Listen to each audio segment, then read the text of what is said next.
एक वीडियो में मैंने आपको थ्योरी इसकी करवा दी थी जिसमें आपको मैंने फॉर्मूले बता दिए थे, नॉर्मेलिटी का रह गया था उसमें formula, but as far as NCERT is concern उसमें नॉर्मेलिटी नहीं है। तो मैं अभी अब एनसीईआरटी के क्वेश्चंस ले रहा हूँ। यहाँ पे आप देखिए पहला क्वेश्चन है determine the empirical formula. Empirical formula हमने निकालना है, कैसे निकाले थे? सबसे पहले एलिमेंट्स लिखने होते हैं, आयरन लिखा, ऑक्सीजन, दो एलिमेंट है, जो इनका परसेंटेज गिवन है ये इनका गिवन मास है बेसिकली, जो इनका परसेंटेज है वो इनका गिवन मास है, ऐसे लिखा जाता है, राइट। फिर इनका एटॉमिक मास लिखा जाता है, ये गिवन मास कंसीडर किया जाता है, एटॉमिक मास 55.8 या 56 भी ले सकते हो, राइट, और ऑक्सीजन का 16। फिर आप इनके मोल्स निकालते हैं, मोल्स निकालने के लिए दोनों को डिवाइड करते हैं, given mass by molecular mass या एटॉमिक मास, गिवन मास। आप इसको ये भी ले सकते हैं, 56 भी कंसीडर कर सकते हैं, डजंट मैटर, आप वो दोनों यूज कर सकते हैं, राइट। तो 1.25 और 1.88 आता है इसको सॉल्व करके। फिर आप इसकी सिंपलेस्ट रेशियो लेते हैं, इसमें एक क्वेश्चन और आएगा आगे वेल्डिंग वाला, वो अच्छा क्वेश्चन है, इसका सिंपलेस्ट रेशियो लेते हैं, राइट। सिंपलेस्ट रेशियो में जो छोटा नंबर है उससे डिवाइड किया जाता है सबसे, ये 1 आ जाएगा, राइट। तो ये कुछ 2 आएगा 1.5 के अकॉर्डिंग। फिर अभी भी सिंपलेस्ट रेशियो नहीं है, डेसिमल में आ रही है, तो आप इसको 2 से मल्टीप्लाई कर दे बोथ साइड, तो ये 2 आ जाएगा, ये 3 आ जाएगा, तो फॉर्मूला बन जाएगा Fe2O3। ये आपका बनेगा total molecular formula, empirical formula इसका, राइट। कोई भी क्वेश्चन आ जाए एम्पेरिकल फॉर्मूले को ऐसे ही फॉलो अप करना है आपने। Now calculate the amount of carbon dioxide that could be produced. देखो carbon plus oxygen make CO2, okay. अब इसको आप मोल से भी समझे, ग्राम से भी। अगर मैं मोल का कॉन्सेप्ट लगाता हूं तो इसका 1 मोल है, इसका भी 1 मोल है, और यहां बन भी 1 मोल ही रहा है क्योंकि इनके कोफिशिएंट 1 है, इनके कोफिशिएंट 1 है।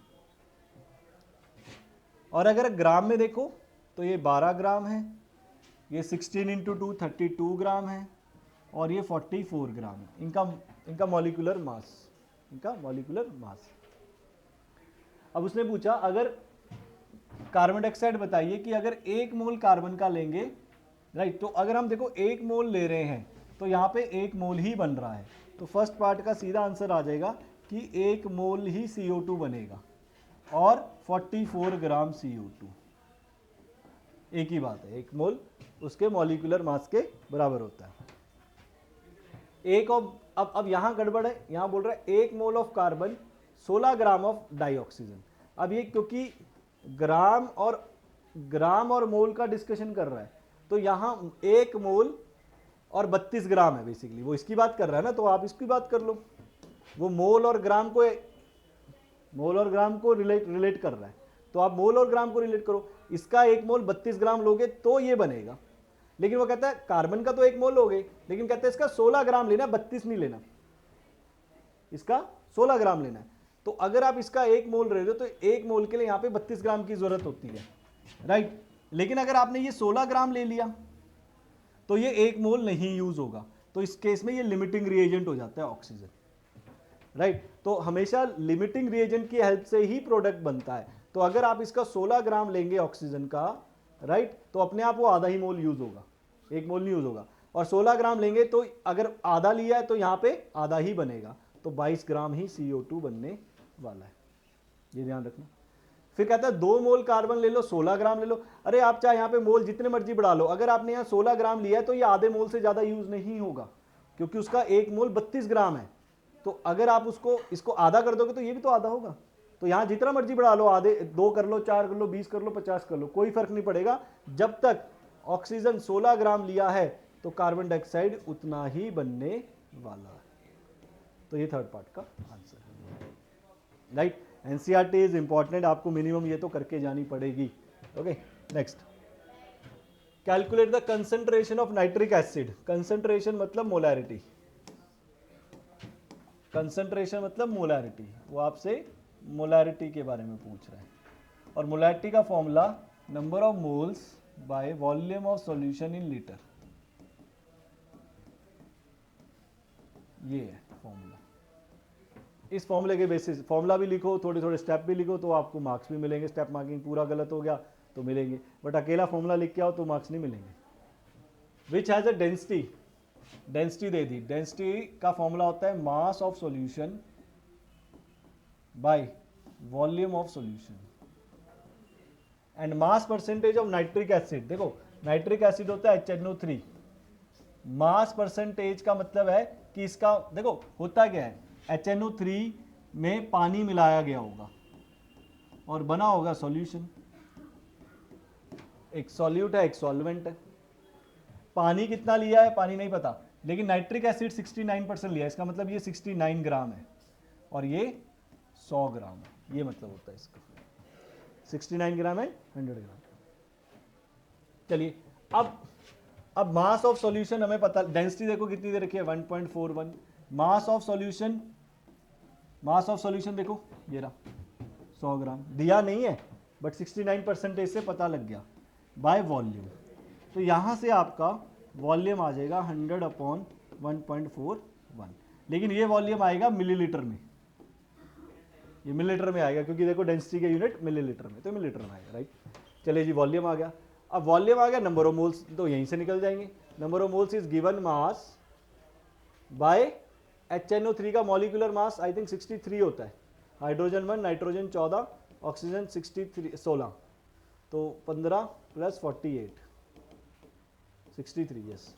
तो देयरफॉर मोलैरिटी आ जाएगी आपकी, नंबर ऑफ मोल्स ये रहे बाय वॉल्यूम 100/1.41, लेकिन ये मिलीलीटर में है तो लीटर में करना पड़ेगा, तो इसे क्या करना पड़ेगा डिवाइड बाय 1000। तो आप सिंपली क्या करो यहाँ पे 1000 लगा दो, यहाँ पे 1000 लगा दो तो यू गेट योर आंसर, क्योंकि वो मिलीलीटर में है उसको आपको लीटर में चेंज करना था, राइट। तो 15.4 कुछ इसका आंसर। कैलकुलेशन मैं आपके लिए छोड़ूंगा, नहीं तो कैलकुलेशन करेंगे तो लंबा वीडियो बन जाएगा। तो 15.4 इसका आंसर आएगा। अब ये देखो ये सेम नंबर है वही वाले क्वेश्चन वाले जो यही डालें, है ना, क्योंकि हाँ सेम ही डालें, सेम ही डालें। अब सेम क्वेश्चन है जो एनसीईआरटी का है। If the density of methanol is this, what is the volume of needed for making 2.5 litre of its 0.25 molar solution. एक मोलैरिटी इक्वेशन पढ़ी थी हमने,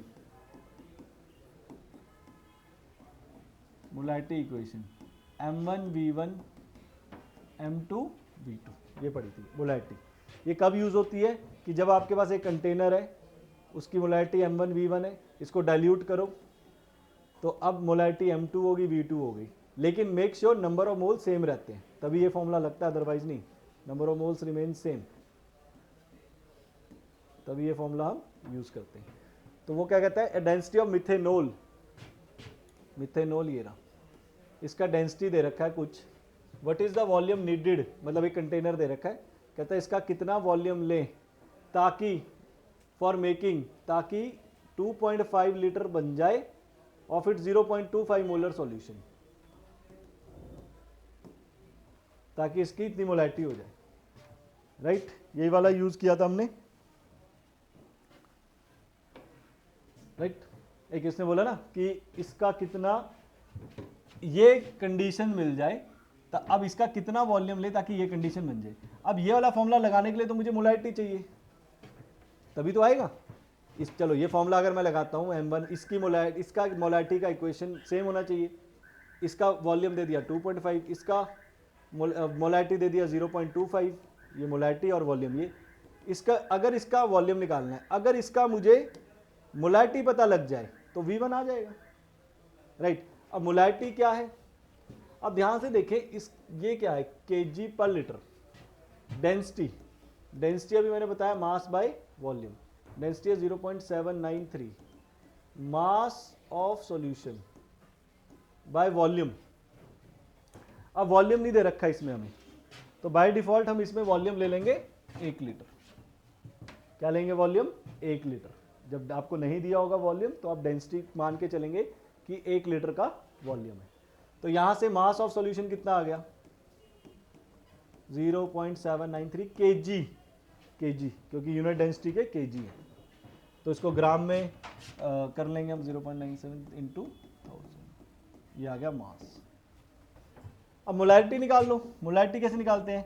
number of moles by volume. Number of moles कैसे निकालेंगे? Given mass by molar mass. Given mass ये रहा by molar mass. Molar mass methanol का निकालना पड़ेगा। मिथेनॉल का मोलर मास होता है कार्बन का CH3OH, carbon is 12, hydrogen 4, oxygen 16। कितना हो गया? 32 हो गया। 12 3 15 1 16 16 32। और वॉल्यूम तो हमने कितना लिया था 1। तो अब ये इक्वेशन में डाल दो, यहाँ पे मोलैरिटी यहाँ पे डाल दो 0.793 इंटू 1000 बाय 32। यहाँ से आपके पास क्या आ जाएगा? Volume that could be needed, right? Clear हो गया इतना?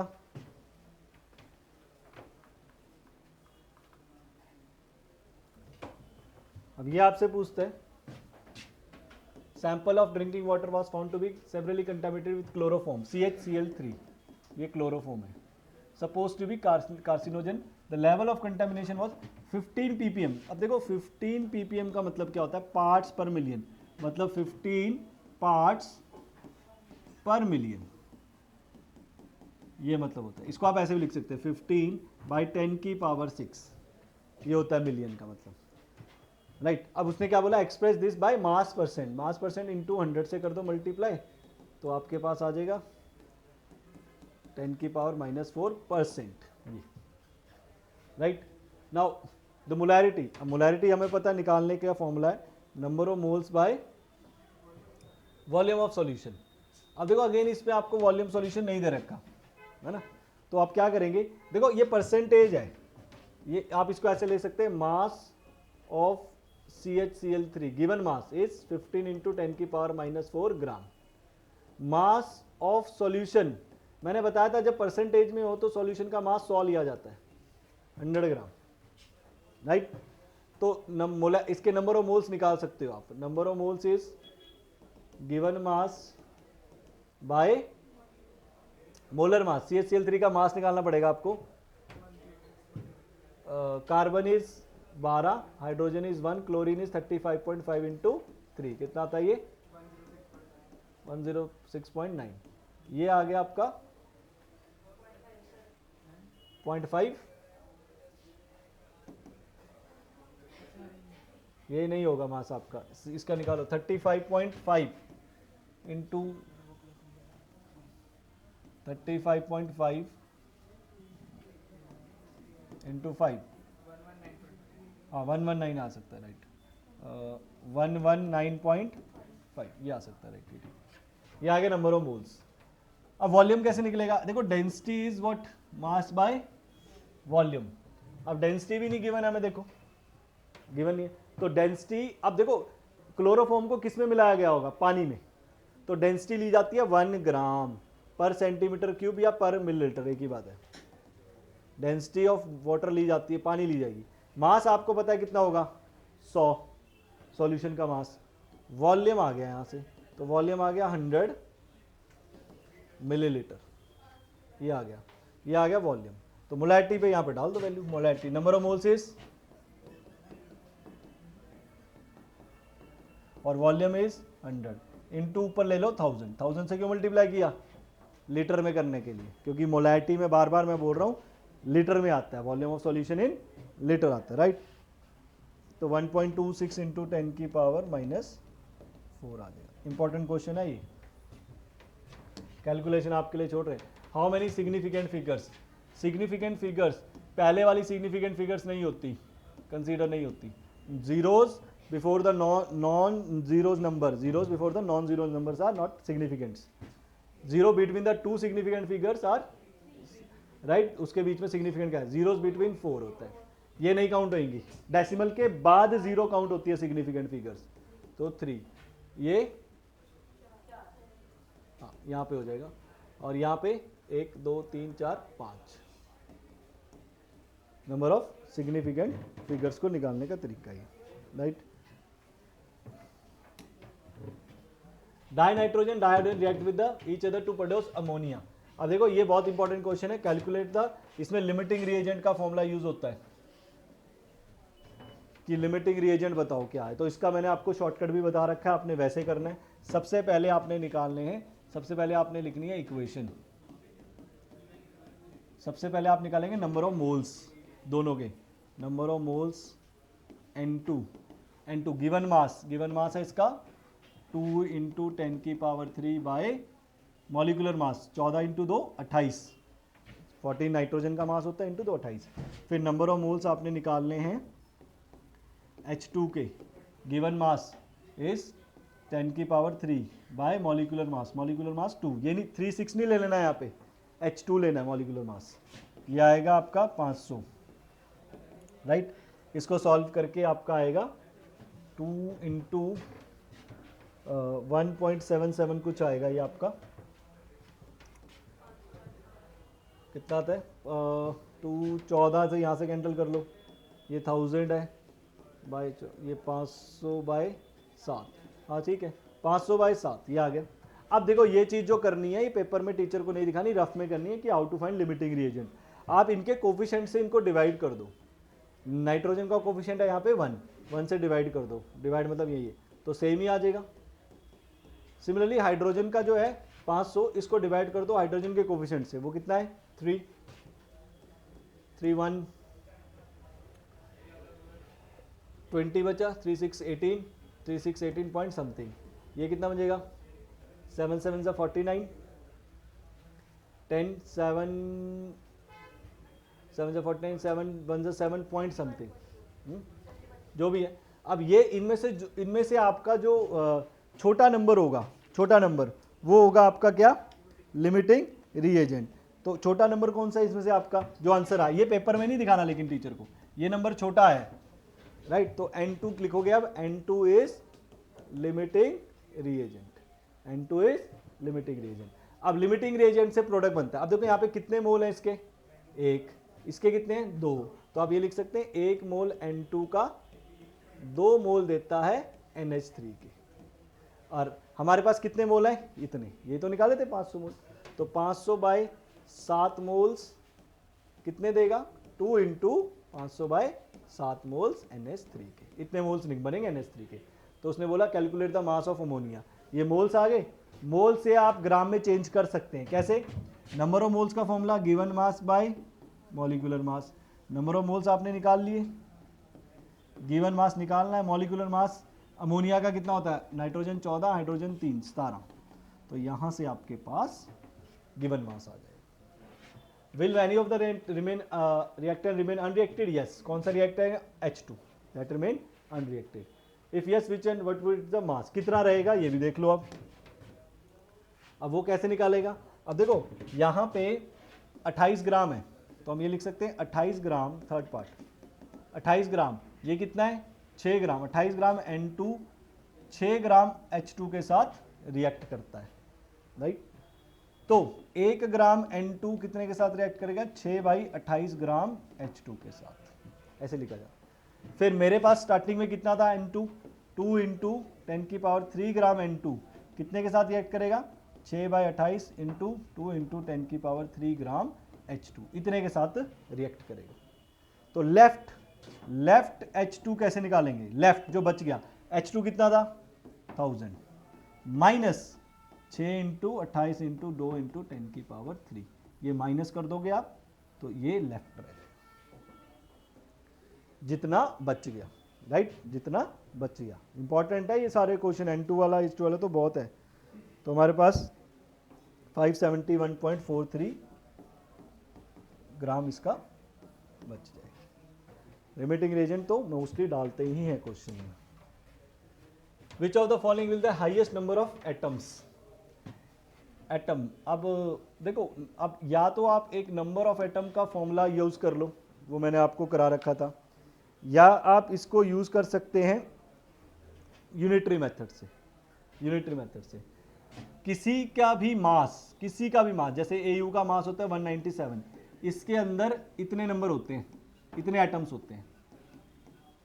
किसी का भी मास एटम, इतने एवोगैड्रो नंबर जितने एटम होते हैं। तो 1 ग्राम में कितने हुए, Na/197 एटम्स। तो इसका आंसर ये है, इसकी वैल्यू डाल सकते हो। बी पार्ट, ये A part, 1 gram of sodium, sodium का मास होता है 23 ग्राम, 23 ग्राम में Na एटम्स होंगे।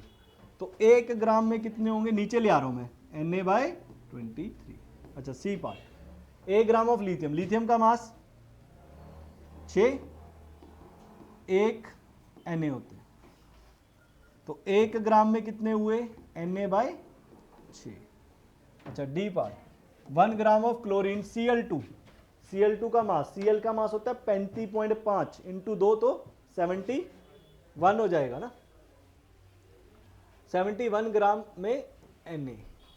तो 1 ग्राम में Na/7।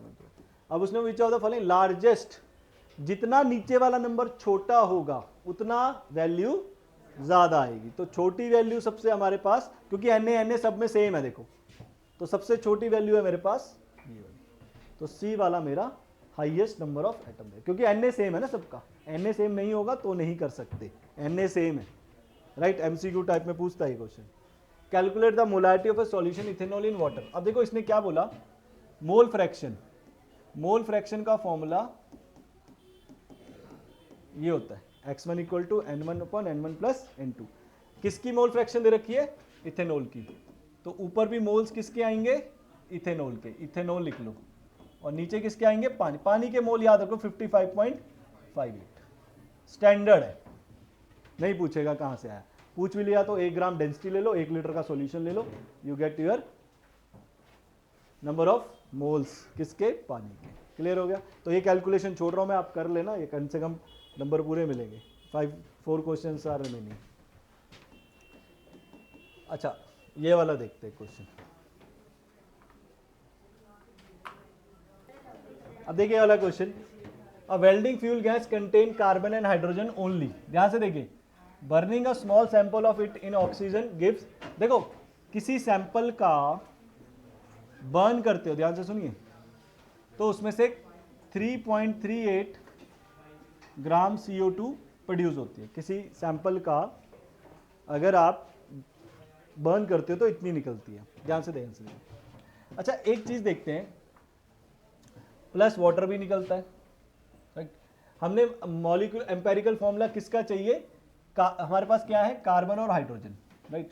अच्छा कार्बन, ध्यान से देखें, 3.38 ग्राम अगर बर्न करते हैं, नहीं सिर्फ 3.38 कार्बन डाइऑक्साइड प्रोड्यूस होती है। अगर एक सैंपल को आप बर्न करो तो उसमें 3.3 कार्बन डाइऑक्साइड प्रोड्यूस होती है, राइट। अगर आप देखें 44 ग्राम CO2 लेते हैं, ये 44 ग्राम है, 12, तो इसमें 12 ग्राम कार्बन है। 1 ग्राम CO2 लेते हैं तो 12/44 ग्राम कार्बन है। मेरे पास कितना है कार्बन डाइऑक्साइड, 3.38।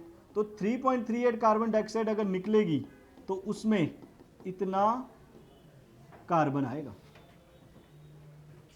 राइट, इतना कार्बन आएगा, दैट इज 0.9218।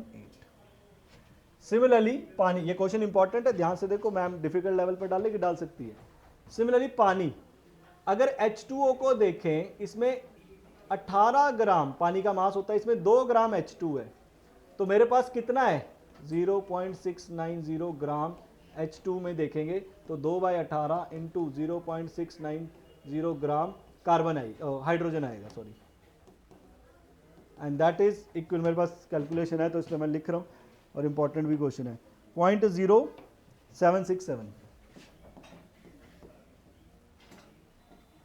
हाइड्रोजन है। अब आप क्या करते हैं, सबसे पहले एम्पेरिकल फॉर्मूला निकालने के लिए परसेंट मास परसेंट, तो कार्बन का परसेंट कैसे निकालेंगे, 0.9218 डिवाइड बाय 0.9218 प्लस 0.767, इसका परसेंटेज आएगा। हाइड्रोजन का परसेंटेज 0.767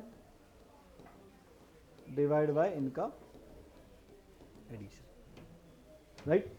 तो ये मेरे पास है आंसर 92.32 और 7.68, ये आपके पास आ गया। Now proceed on the same way. कैसे?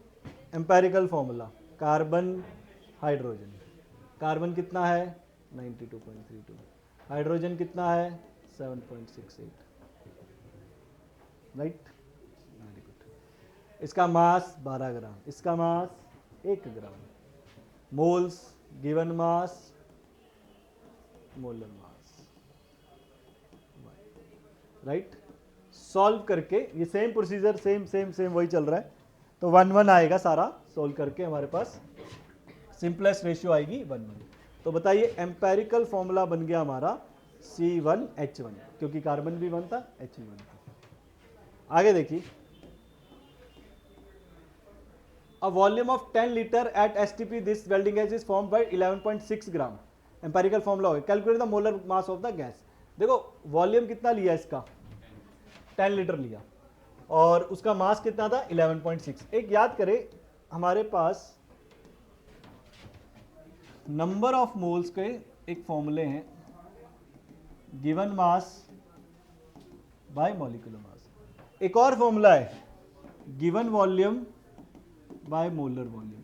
अच्छा, ये तब लगाना है फॉर्मूला जब गैस का केस हो, क्योंकि given volume by molar volume only gas का केस होता है, और किसी का केस नहीं होता। अगर एटम में या कोई मॉलिक्यूल है तो नहीं। गिवन वॉल्यूम कितना दिया 10, मोलर वॉल्यूम 22.4, गिवन मास नहीं पता मुझे, दिया है गिवन मास, कितना बोला था गिवन मास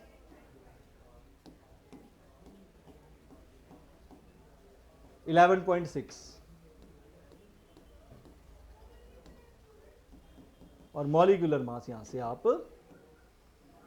निकाल लोगे, राइट। वो तो सीधा सीधा आ रहा है, मॉलिक्यूलर मास हमारे पास 26, राइट। अब एक फॉर्मूला और है हमारे पास, सेकंड पार्ट रह गया, मॉलिक्यूलर मास बाय एम्पेरिकल मास, ये होता है हमारा N। N कैसे निकालते हैं? मॉलिक्यूलर मास 26, एम्पेरिकल मास था CH, कार्बन 12, हाइड्रोजन 1, 13, 2। अब एम्पेरिकल फॉर्मूला ये है, तो मॉलिक्यूलर फॉर्मूला क्या होगा? ये जो 2 नंबर है ना, ये इधर मल्टीप्लाई हो जाएगा, तो ये आपका मॉलिक्यूलर फॉर्मूला आ जाएगा। अब देखिए लास्ट क्वेश्चन है ये आपका, ये इंपॉर्टेंट भी है। कैल्शियम कार्बोनेट रिएक्ट होता है कैल्शियम क्लोराइड के साथ अकॉर्डिंग टू दिस इक्वेशन। अब ध्यान से देखना, वो आपसे पूछता है व्हाट मास ऑफ CaCO3, इसका कितना मास यूज करें, इसका कितना मास यूज करें that react with this much HCl, इसके साथ रिएक्ट हो जाए, तो मतलब आपको Cl यूनिटरी मेथड है आपका। देखो सबसे पहले आप इसमें कैल्शियम कार्बोनेट का मास निकालिए। कैल्शियम, इसका मास होगा आपका 100 gram, calcium 40, carbon 12, oxygen 16 into 3, that would be 100 gram. 2 HCl का मास, HCl का mass, H is 1, chlorine is 35.5, that is 36.5 into 2, because यहाँ पे 2 लगा है, 73 ग्राम। तो अब देखिए अकॉर्डिंग टू इक्वेशन ऐसा लिखा जाएगा 100 gram of CaCO3 reacts with 73 gram of HCl according to this reaction, right। अब आपको निकालना है कि कैल्शियम कार्बोनेट का मास कितना बनेगा अगर दिस मच HCl रिक्वायर्ड है। अब देखिए हम इसको क्या करेंगे, ग्राम में कन्वर्ट करेंगे, ग्राम में। मोलैरिटी का फॉर्मूला अगर आपको याद हो, number of moles by volume of solution in litre. Molarity ये रही 0.075, number of moles is given mass by molecular mass. HCl का molecular mass is 35.5 plus 1, that is 36.5। Volume आपको दे रखा है, देखो 25 ml, 1000 से मल्टीप्लाई क्यों किया? क्योंकि this volume must be in litre, litre में होता है ये वॉल्यूम। तो यहां से आपके पास ये ग्राम में मास आ जाएगा, दैट इज 0.75, 36.5, 24, ये 40 से जाएगा तो डिवाइड बाय 40, यू गेट मास किसका? HCl का मास आ जाएगा, राइट। और जो वो मास हमारे पास आता है दैट इज 0.6844, राइट। मेरे पास कैलकुलेशन है बिकॉज रिवीजन वीडियो बन रही है, तो 0.6844 इतना रेट। अब इसके अकॉर्डिंग देखो 100 ग्राम 73 ग्राम के साथ रिएक्ट करता है, तो 1 ग्राम कितने के साथ रिएक्ट करेगा? 100/73 ग्राम CaCO3। ये अगर आप 1 ग्राम HCl लेंगे, हमारे पास HCl कितना है? 0.6844 ग्राम, तो वो कितना बनेगा? 73 इंटू 0.6844 ग्राम इतना। तो ये आंसर हमारा 0.9844 समथिंग के 9375 के अकॉर्डिंग आएगा इतना आंसर। इतना ग्राम कैल्शियम कार्बोनेट आपका यूज होने वाला है। तो एनसीईआरटी के क्वेश्चन यहाँ पे कवर अप होते हैं, आपके रिविजन्स वीडियोस थी, तो ये क्वेश्चन जरूरी करने। Next chapter structure of atom करें।